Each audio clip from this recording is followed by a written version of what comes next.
Hello everyone, good morning. সবাই তোমরা কেমন আছো? আজকে আমি তোমাদের সামনে আমার বার্থডে ব্লগ নিয়ে এলাম। আমার বার্থডে ছিল 6 মার্চ।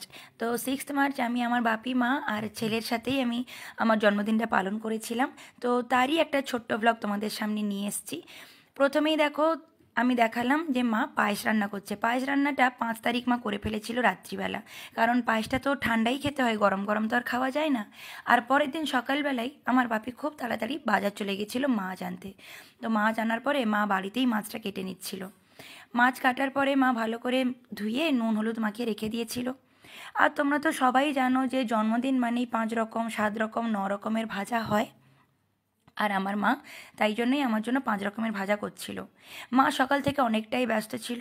আমি স্নান টান করে ভাবলাম যে কেন বেকার বসে থাকবো, আমিও মায়ের কাছে গিয়ে একটু হেল্প করি। তাই জন্য আমিও রান্নাঘরে চলে এসেছিলাম মাকে একটু হেল্প করার জন্য। আজকেও আমার গলাটা খুব একটা ভালো নেই, গলাটা ধরা আছে, প্লিজ তোমরা একটু অ্যাডজাস্ট করে নিও। আমি রান্নাঘরে কাজ করার ফাঁকে বাপি চলে গেছিল পুজো দিতে, মন্দিরে পুজো দিতে গেছিলো। মন্দির থেকে পুজো দিয়ে আসার পরে আমার মা আমাকে আশীর্বাদ করার জন্য প্লেট তৈরি করছিল। ওখানে ছিল ঠাকুরের ফুল, ঠাকুরের সন্দেশ, ঠাকুরকে দেওয়া মিষ্টি এবং সাথে পায়েস।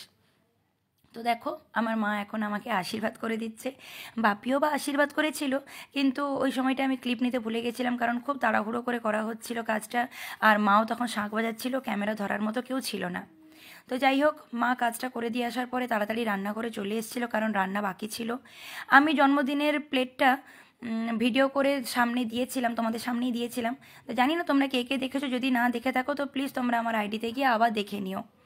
তো খাওয়া দাওয়ার পরে আমি আর আমার মা বেরিয়ে পড়েছিলাম মিও আমরেতে কেক কিনতে যাব বলে, কিন্তু দুর্ভাগ্যবশত সেদিনকে কোনো ছোট কেক পাইনি, সব বড় বড় কেকই ছিল।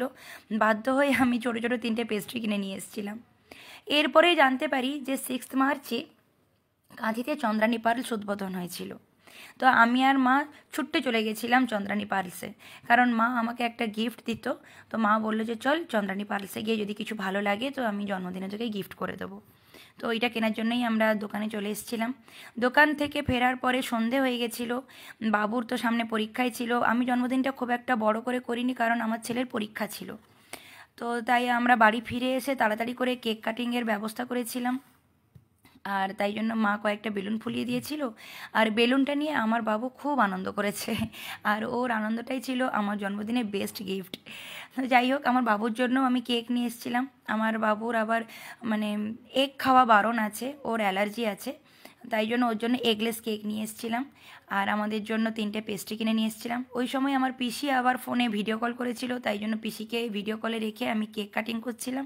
অন্যদিকে বাপির ফোনে আমার বড় ছিল। তো যাই হোক, এইভাবেই আমি আমার বার্থডেটা কাটিয়েছিলাম। তোমাদের ব্লগটা কেমন লাগলো আমাকে অবশ্যই জানিও।